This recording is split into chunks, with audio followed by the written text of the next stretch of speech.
Well, here we are, guys. We got all the liners and pistons and all that out of there. There's all the junky liners and here's the pistons. Look at these things. Look at this one here. Look how gummed up it is. Pretty bad.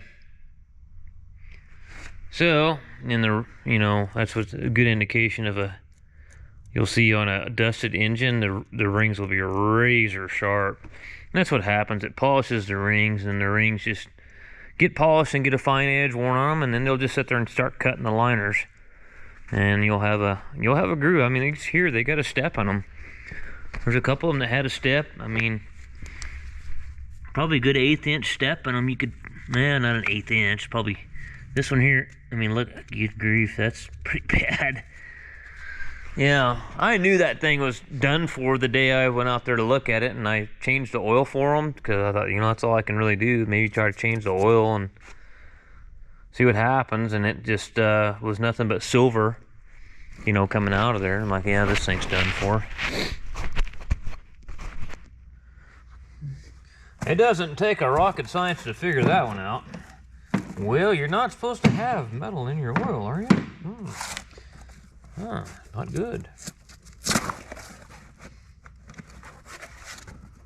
Yeah, I got a 7830 out there I got to do some work on. Got CAN bus error problems, and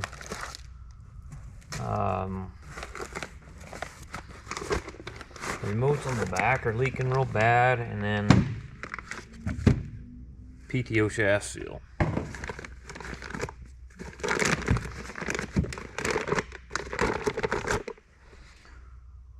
Oh, my bumper's kind of dirty. I should probably get like a chunk of cardboard or something to lay down on that.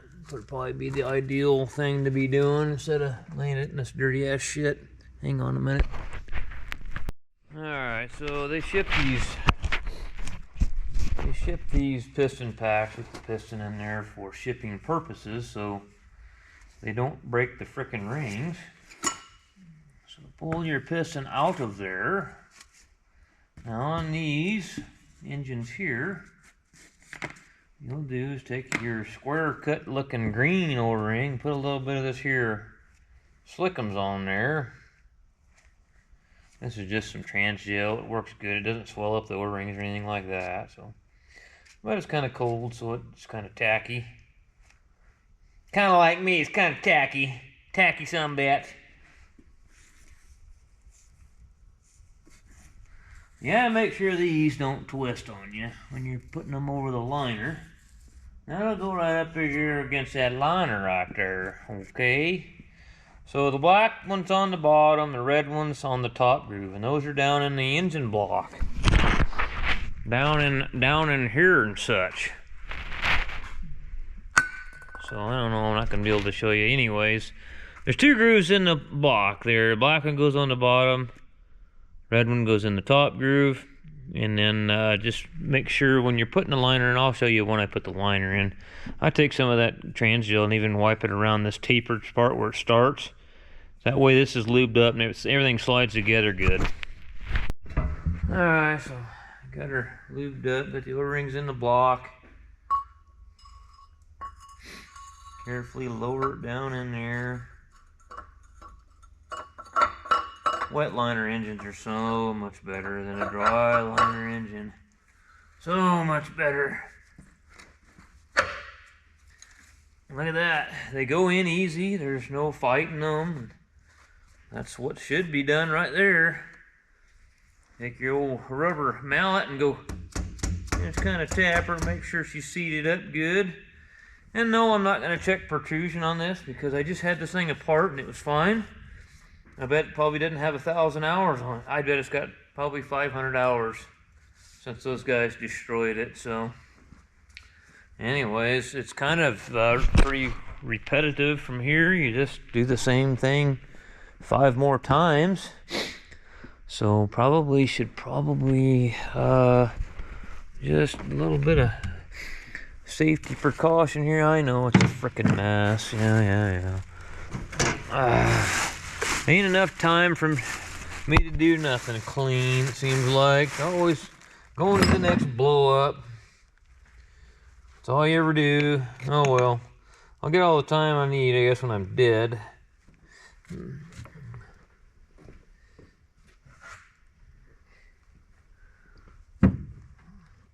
Okay, get another liner and piston, get another liner shoved in the hole. Keep moving forward.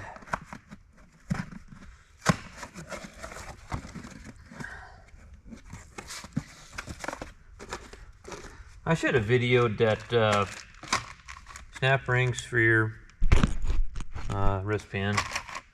I should have videoed me doing that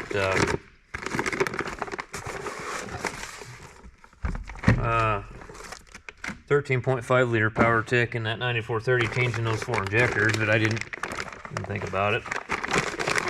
Time I was in a hurry.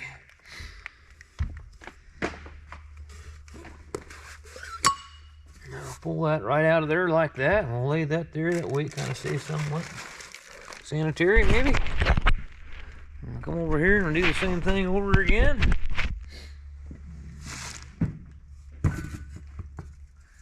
Anyway, those 12.5 liter power techs, you know, they had the 12.5 and the 13.5 were pretty similar engines. The thing that on the 13.5s, it's different on the 9430s, is it's got that 9430 over there has an EGR cooler, an EGR valve, has a VGT turbo, which the 12.5 liters didn't have. They still had EUI injectors on them. I can't remember if the 12.5s used pilot injection, but the 13.5s, the 13.5 liters used pilot injection.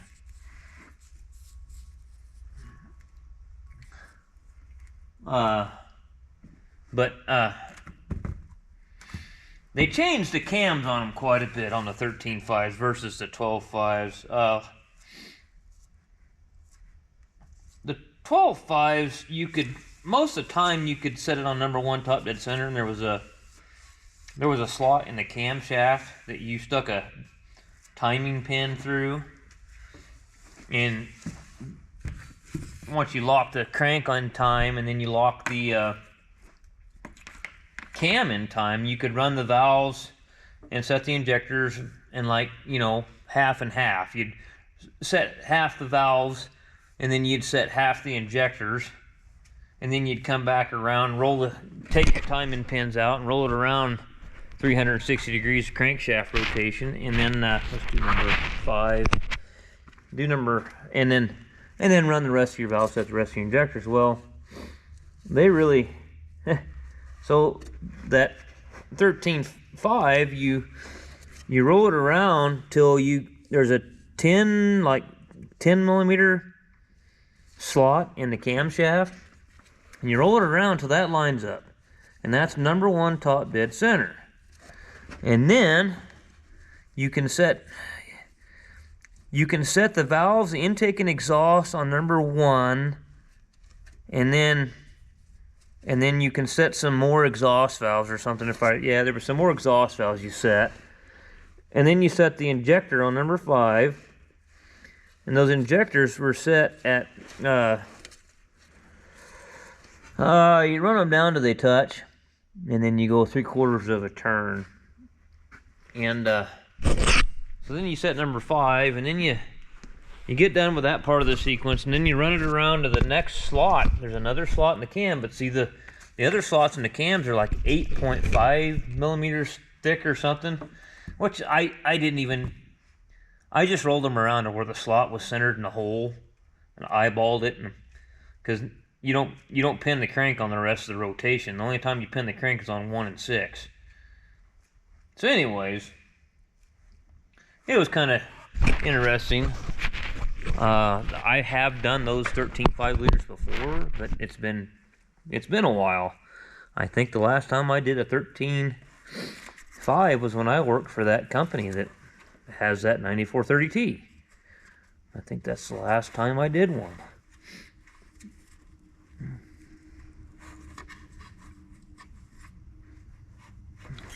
Alright, let's see. Can we maybe stick the light down in here somewhere? Let's see what in the hell we're doing there. And then one thing nice about that transdale being cold, it's kind of made it tacky, and the liner O-rings are being a little bit easier this time. Sometimes these can be a real pain in the ass.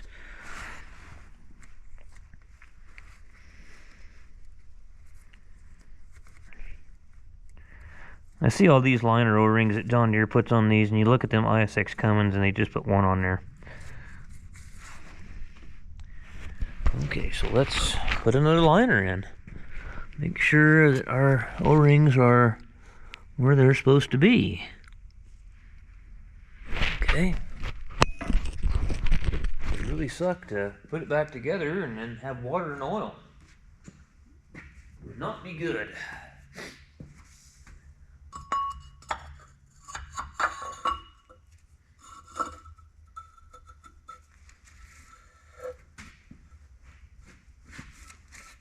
Is this one not gonna? Yeah, it's gonna go down. Nice, nice, nice, nice. And the protrusion you'll notice on these John Deeres isn't near as much as the protrusion like on a Cummins. I mean, like the high side specification usually on these John Deeres is like 7 thousandths. It ain't much. But they sure don't seem to have the problem of dropping liners and stuff and blowing head gaskets the way them Cummins do. I would say that, you know, the ISX, to see them, man, I'm not a very big fan of the dual overhead cam engines. I really ain't. I never did like those. I didn't like those Signature Series dual overhead cam engines, and I didn't like the 870s and 871s. When they came out with the 2250 single overhead cam, common rail fuel system, scissor gear on the front, thing ran quiet, and the gear train wasn't so damn noisy. I thought, man, they're on to something. Well, then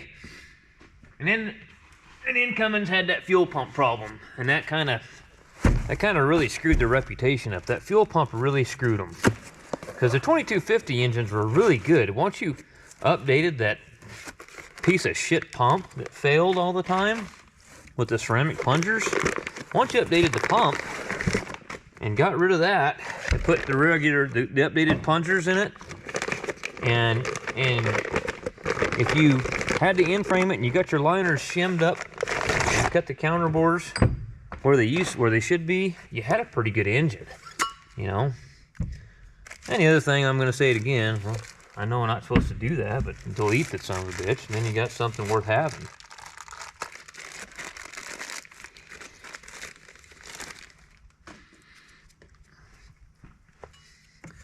Well, I'll tell you what's coming down the line here. What's going to happen coming down the line now that these commies got complete control of everything. They're going to make gas and diesel fuel so expensive that you can't afford to drive anything like that. And they're going to force you into an electric car or something, which out here isn't never going to work, you know. And that's what's so. And see, trying to explain this to people. People go, well, they don't have the infrastructure set up to even do it. I said, exactly. Why do you think they're trying to force you into doing it, dummy? They don't want you going anywhere. They don't want you having any freedom. No freedom of movement. And it's hard to get that through these people's heads, what the actual end game is here. What they're trying to accomplish. But that being said, it ain't hard after this whole COVID thing and the elections and all the rest of the things that have happened in the last 3 or 4 years. It's not very hard to see why they would get away with that too, because I don't think the people, especially in this country, are really with the program very much. So, okay. And no, I'm not putting new small ends in the rod bushings because they were just replaced. And I mean, it's obvious to tell whether you got one. They don't even hardly have any wear on them. Hardly any at all, so I am not going to worry about those one bit in the least. Yeah, they're fine. Yeah, I had Diesel Cast West go through all these rods. Anyway,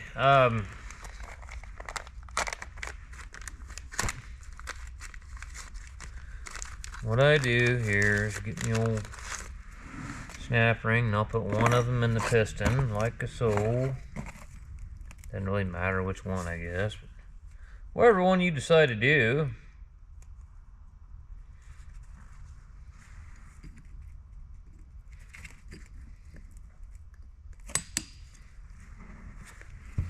You always make sure that these are seated good. Okay.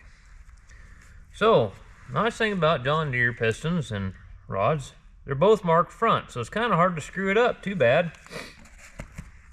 Which it can be done. What did I do with my lubriplate? Use some lubriplate.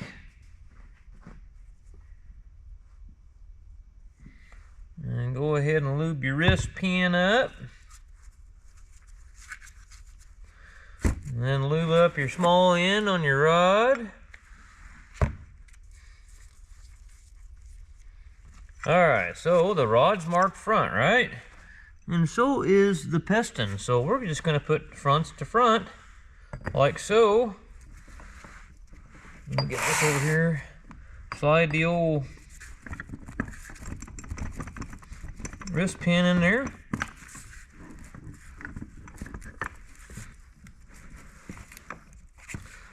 Flop her down nice and easy so you don't damage the ring. And then put your other snap ring in, and then that one's got the piston on it. And then we got to put our bearings in the rod, but I'm going to wait on that just a little bit. I'm going to get all the pistons on there.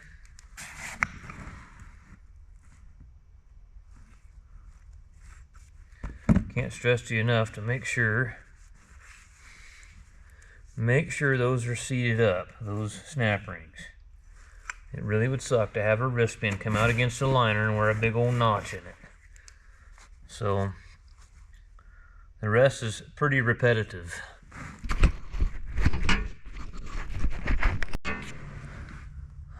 Okay.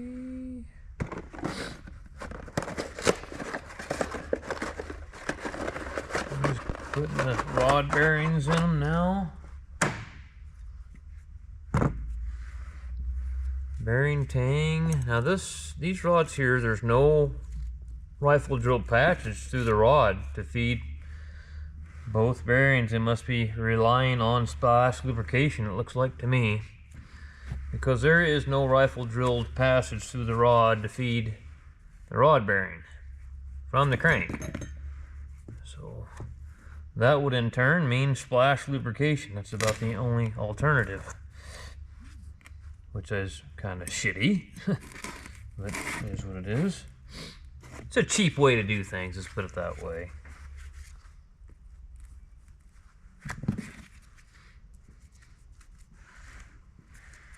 Okay, and they're fractured rods, right?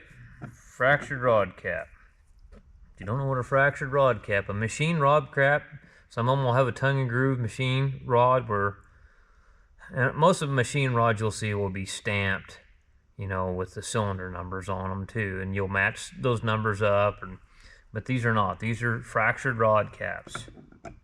They only go one way. They'll fit, you know, like it's fitting that way, but it won't match up the other way. It won't fit right like that. It ain't right. You got to go. The other thing, the bearing tangs are going to match up on each side, so I still got to get underneath there and clean up the rod journals. And I get a kick out of all these guys. I'm watching some deal, this guy with this forced lubrication system every time he rebuilt the engine. I mean, I guess it's okay, but you guys see how many engines I've done. There's this thing called assembly lube. If you prime your oil filter up, that oil pump, it does the same thing. I don't know. Well, it seems like some of these guys sure, you know, it ain't a fucking small block Chevy. I was telling my buddy Pete over there about that. I watched some video where a guy, he was talking about forced lubrication before you start it, and I've been doing this a long time. Pete's been doing it longer than me, Pete probably goes through 20, 30 engines a year that he rebuilds. I said, you ever done it? He goes, not one time.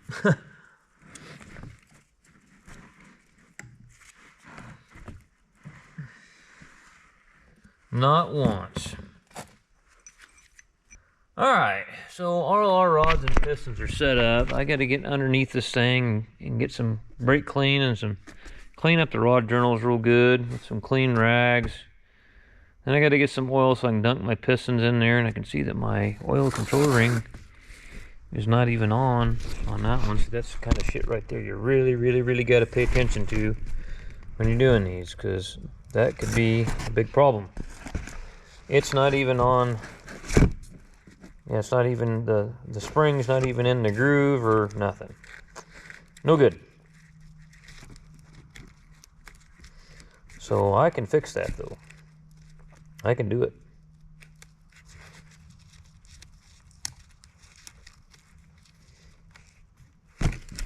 Had some gal call me. It's living down in Montague, California. That's got an old Massey Ferguson tractor or something that they want fixed, and she said, we just moved here from Texas. Huh. I said, well, hell, I thought everybody was going the other way. What do you mean? I said, well, everybody else is moving to Texas. She goes, well, that's kind of the reason we moved over here. It's funny, you got them all going back and forth. It's kind of funny, actually. This oil control ring, I gotta fix this. When I got a 4 1/8 to 4 3/8.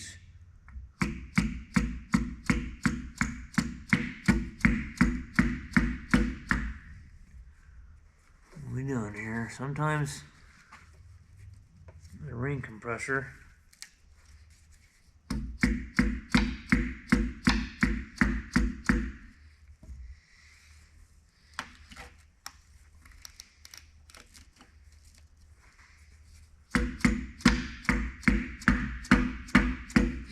boy, it's kind of being an ornery son of a bitch. I just went through this engine not too long ago. I didn't have any trouble last time. But it's not wanting to cooperate one bit at all this time. I mean, not one iota.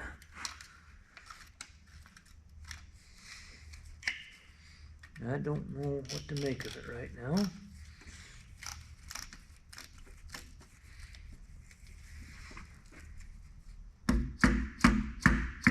There it goes. I just wasn't squeezing in. I know. A lot of guys say, oh, you ought to get this brake compressor. Yeah, I don't know. You just got to get this one tuned in, the first one, once you figure it out, and then it's okay. So then I get in underneath, and then I pull it down under the journal. I don't like to just slam her down there with a hammer from the top. That way I don't damage the rod journal or the crank journal. And I misspoke earlier.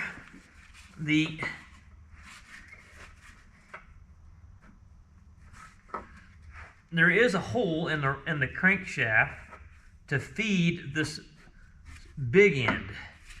The small end has no, so the rod itself does not have a hole in it that goes up through the rod to feed the small end bushing on this engine. There, maybe that'll clarify that.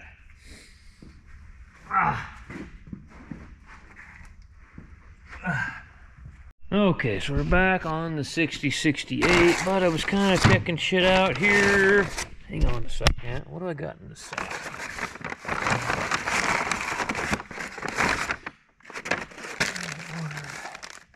What do we got here? RE23286. There should have only been 5 of these. Why did they give me... Oh, wait, no. I'm wrong. These are PTO.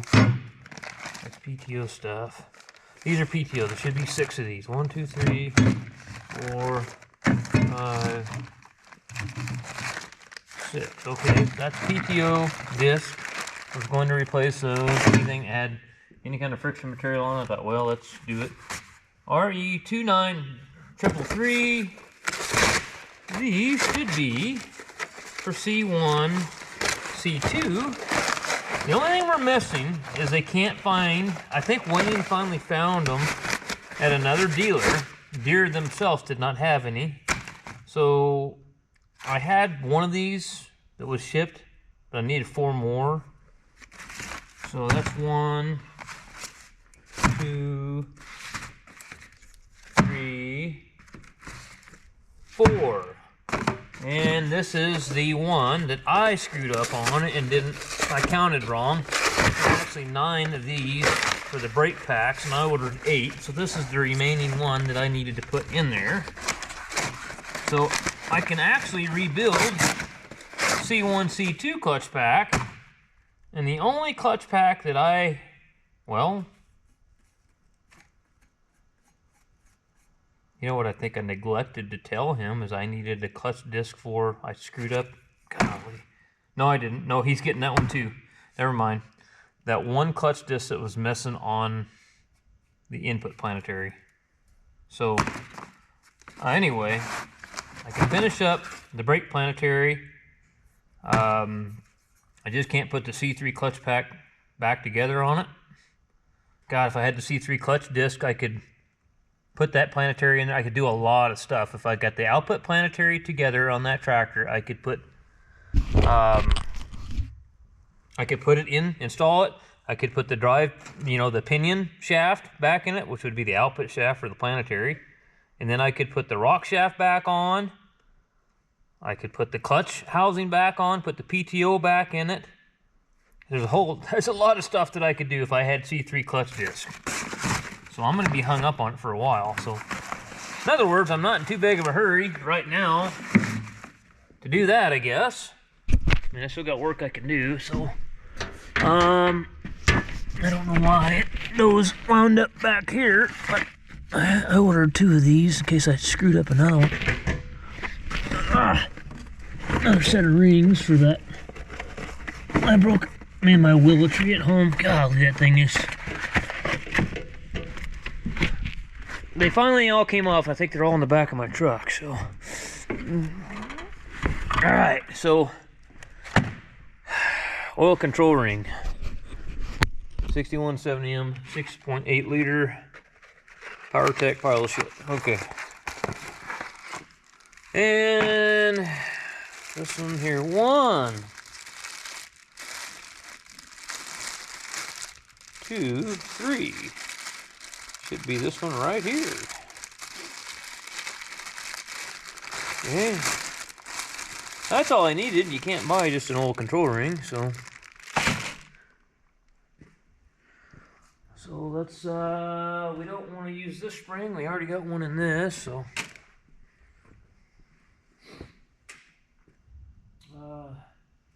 How did I do this last time? I think I went in from the bottom and I put the spring on first.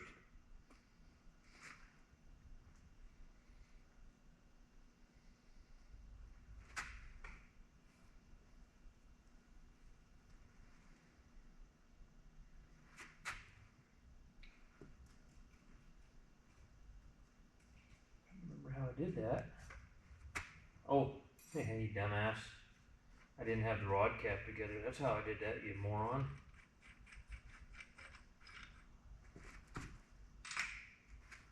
I bet it'll go on there a lot easier now. So. Well, these are really flimsy on this engine. You got to be very, very careful with these. I'll tell you, them other ones, I didn't get too carried away when I was putting them together, and they broke easy.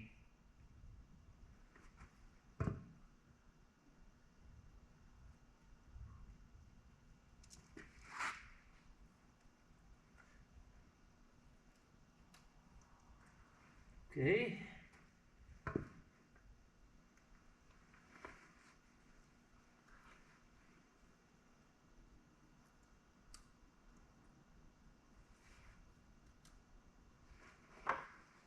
Trying to get it tucked into the spring tucked into where the little control ring actually is.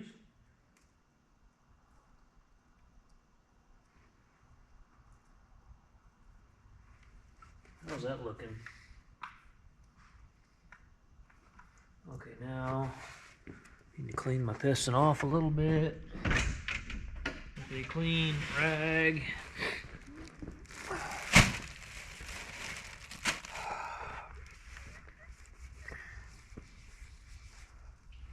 And then we will try this again. I gotta go get my ring compressor. I broke one, and I actually had a spare set of rings in the shop. And I went and got another run out of my spare set. And then I got to, that was on cylinder number 2. So I used that one. And I thought, well, better not break another one because I ain't got any more. And then I got to number 6 and I broke that, well, I broke that bastard on number 6. And I was actually had swapped ring compressors and was using my concentric one, which I thought would, you know, I shouldn't break any more now. Well, I still broke one. So I got to make sure my ring gaps are staggered, which they're all kind of lined up. It's not good. We'll put that one there, and we'll throw this one here around and here somewheres. Maybe over here. That's more better. Okay. So let me go get the ring compressor. Okay, let's see what happens now. So front of the rod. Okay, so arrow. Make sure that I'm going the right damn direction.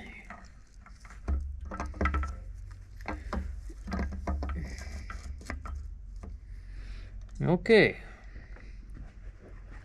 You dirty bastard, treat me right.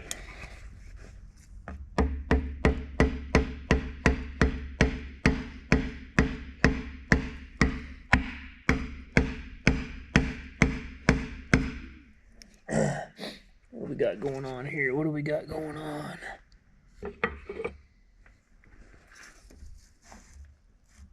Okay, just make sure things are looking good here.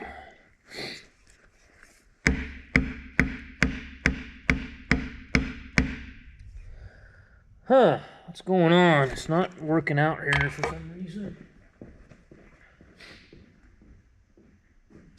I might have it wrapped a little bit too tight.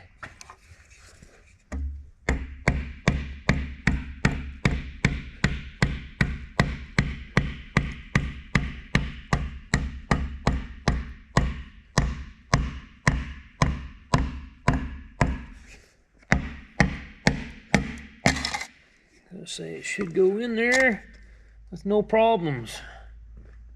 Yeah, probably being a little bit over precautious and had the actual ring compressor wrapped up a little bit too tight. Okay, alrighty, so I gotta pull it on, put the rod cap on, then I gotta get underneath and torque all the rods down. Alright, so take a I know I'll probably hear hell about it, but I got in the book, and the recess, I was worried about valve seats being worn. Actually, they weren't bad. They looked a lot better than I expected. So I took a depth mic here, a dial depth mic, and the specifications are 31 to 50 thousandths recess on the intake valves, and they're pretty close to being the same on the exhaust valves. The wear limit is 71 thousandths. I was setting at like 42 to 45 on all of them. So I just put valve stem seals in it and put her back together because this head was completely gone through.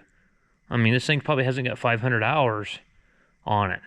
If that. I bet it don't have that on it. So anyways, valve stem seals, new head gasket, it's back on there. I got to find the head bolts.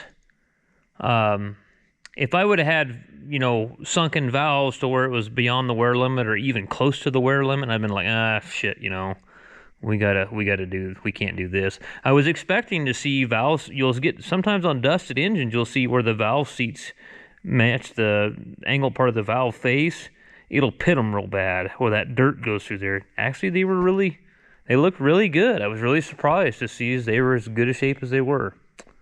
Anyway, so I think we'll be fine.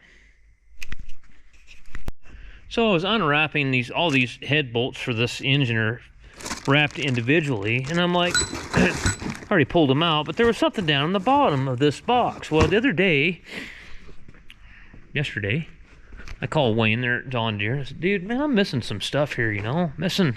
And I was missing, of course, the C1, C2 clutch plates, and then one disc for the output planetary.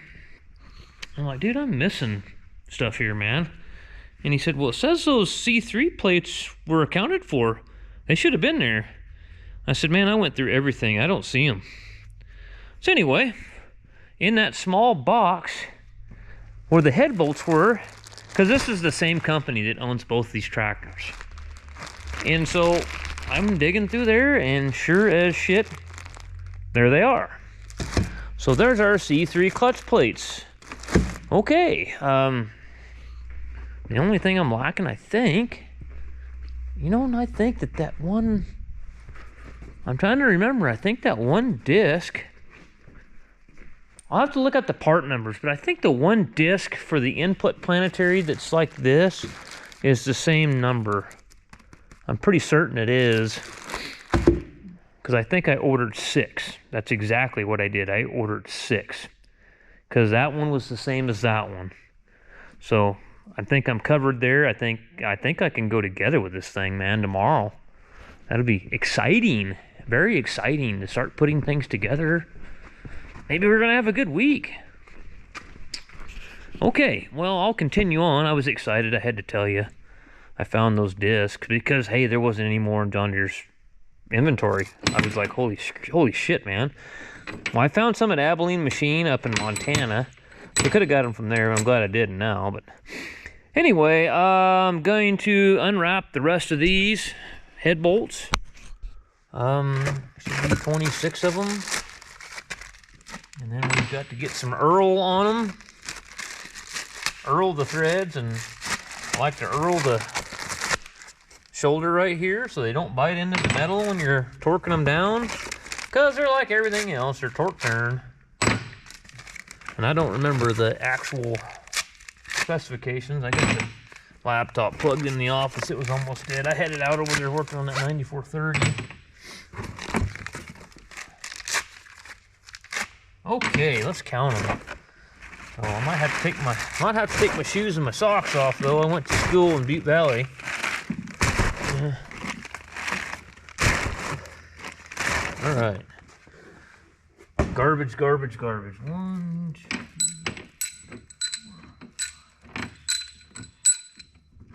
8, 9, 10, 11, 12, 13, 14, 15, 16, 17, 18, 19, 20, 21, 22, 23, 24, 25, 26. Okay.